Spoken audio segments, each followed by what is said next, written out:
Bonjour et bienvenue. Le sujet d'aujourd'hui, c'est pourquoi attendre peut vous coûter plus cher et quoi faire à la place. Je suis Corinne Morin de chez Propriété Privée, ici à Blaye, dans le 33. Vous êtes vendeur, vous êtes acheteur, investisseur ou tout autre, vous avez des questions, vous voulez des renseignements, je suis là pour vous répondre. N'hésitez surtout pas à me contacter et à télécharger mon guide sur l'estimation. Le lien se trouve dans ma description. Aujourd'hui, on va parler d'une erreur que beaucoup de vendeurs font. Cette erreur, c'est on va attendre. On va attendre que le marché remonte. Attendre plus d'acheteurs. Attendre le bon moment. Mais attendre ne protège pas votre prix. Bien au contraire, ça peut être catastrophique. Vous savez, le prix du marché, je vous le dis souvent, je vous le répète, le prix du marché peut augmenter, comme baisser, comme stagner. On n'est pas à l'abri de tout ça. Si vous êtes propriétaire et que vous voulez vendre un bien maintenant ou dans plusieurs mois, même si c'est dans plusieurs mois, il faut s'y prendre à l'avance. Et je vais vous expliquer comment faire. Éviter les erreurs.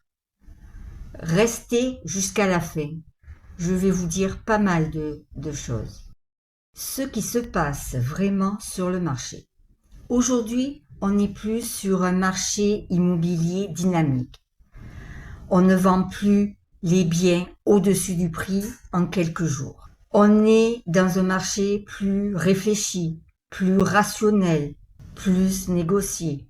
Oui, les acquéreurs vont beaucoup plus négocier aujourd'hui qu'hier. Les acheteurs vont comparer vos biens. Et surtout, les acheteurs, eux, c'est eux qui décident. Aujourd'hui aussi, beaucoup de vendeurs se disent « Mon vendeur a vendu son bien bien plus haut que le prix du marché. L'année dernière, le même bien que le mien est parti à tel prix. Donc, mon bien vaut forcément plus. » Détrompez-vous. À l'heure actuelle, les biens ne partent réellement pas comme vous le voulez, vous vendeurs, malheureusement. Ce serait trop beau sinon. Le marché, lui, ne fonctionne pas au souvenir. Il fonctionne à l'actuel, au moment présent. Malheureusement, aujourd'hui, le taux du pouvoir d'achat a baissé. Les taux ont changé. Les acheteurs sont plus prudents et les délais de vente se rallongent, malheureusement. Pourquoi attendre peut vous coûter plus cher? Beaucoup se disent « Tiens, je vais attendre ». Oui, mais attendre quoi? Avoir le bon acquéreur? Que les prix des taux remontent? Est-ce que vous savez quand le taux immobilier va remonter? Non, moi non plus je ne le sais pas.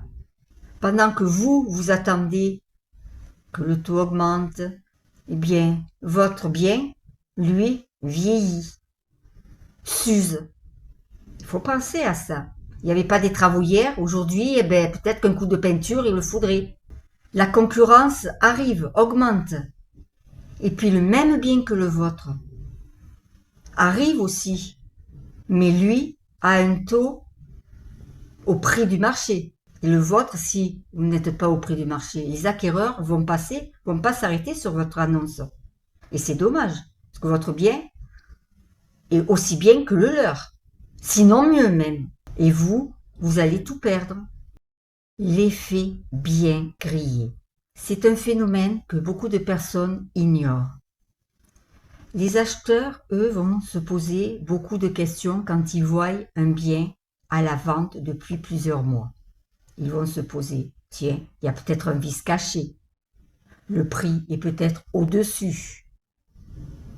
Ils vont être agressifs en négociation et surtout, ils vont vous faire une offre bien au-dessous du prix que vous en voulez.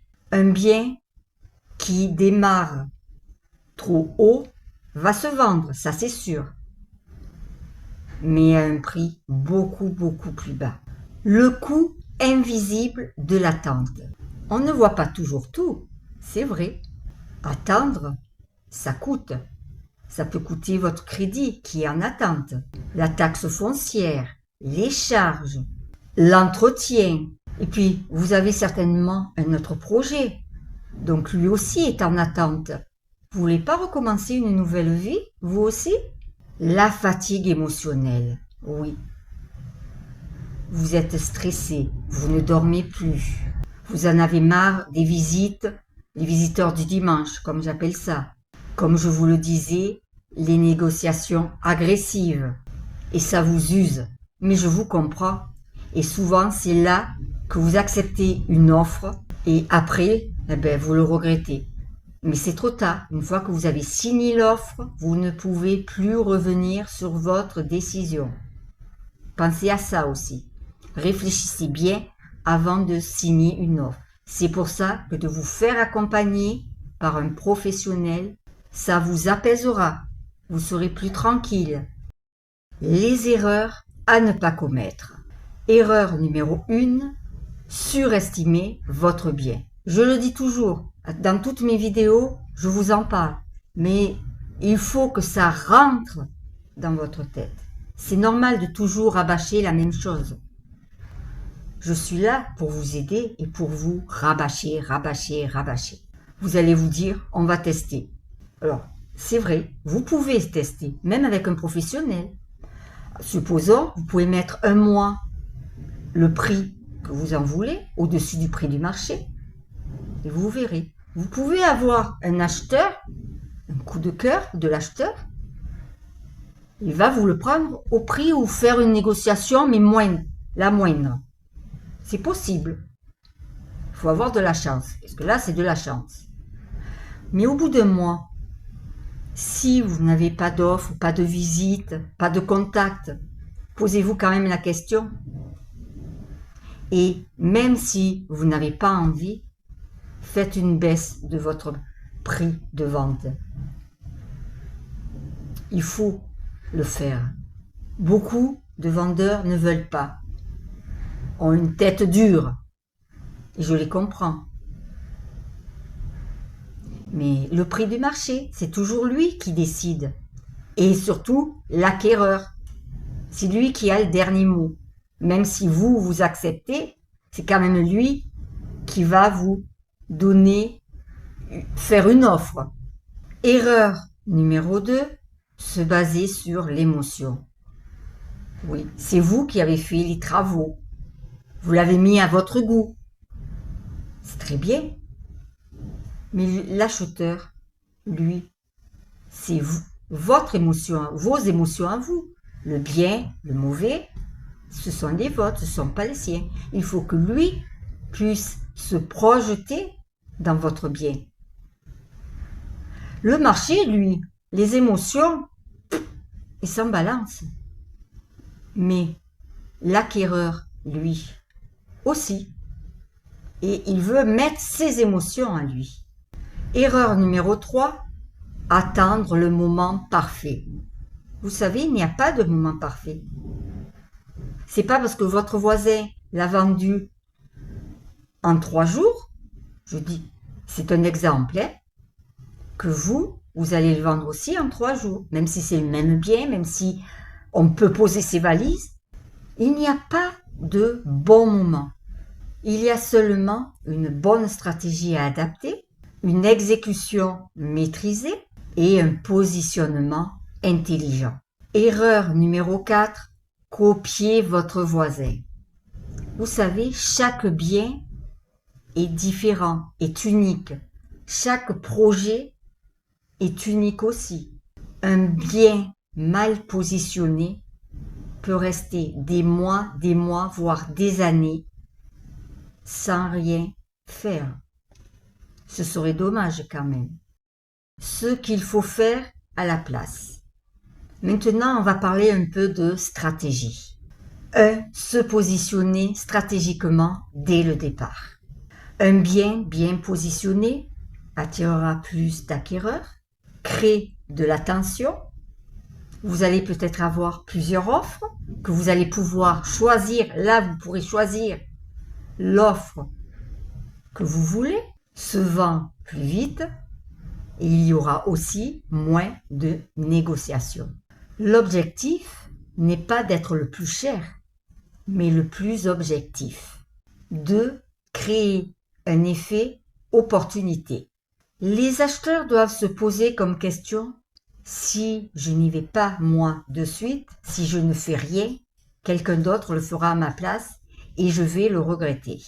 Pour ça, il faut faire quelques concessions.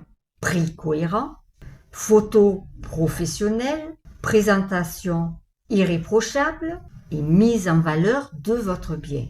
3. Anticiper au lieu d'attendre. Au lieu d'attendre, analysez le prix du marché, les prix qui se sont vendus près de chez vous. Positionnez-vous intelligemment. Vérifiez la concurrence. Ce sont vous, vendeurs préparés, qui vont faire de l'excellence. 4. Décidez avec des données, mais pas de l'espoir.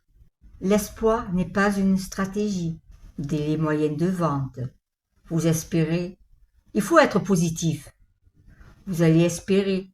Demain sera un meilleur jour, qui vous prouve que ce sera pas pire. 5. Vendre quand vous contrôlez encore la situation. C'est quand alors le moment de vendre? Quand vous n'êtes pas stressé, déjà. Quand vous avez le choix. Quand vous n'êtes pas en difficulté. Attendre peut parfois vous faire basculer dans une vente subie. Vous subissez votre vente, alors qu'il ne faut pas la subir. Au contraire. En conclusion, attendre n'est pas un bon moyen pour vendre votre bien. Par contre, une bonne stratégie, oui. Vous savez, il faut être lucide. Il faut se poser. Il faut se poser aussi les bonnes questions. Alors, si vous êtes propriétaire et que vous projetez de vendre maintenant ou dans plusieurs mois votre bien, n'hésitez pas à me contacter. Vous avez des questions? Vous voulez des conseils? Je suis là pour vous répondre personnellement, sans problème. On peut en discuter autour d'un bon café. N'hésitez pas aussi à télécharger mon guide. Le lien se trouve dans ma description. Je vous dis à une prochaine. Ciao, ciao!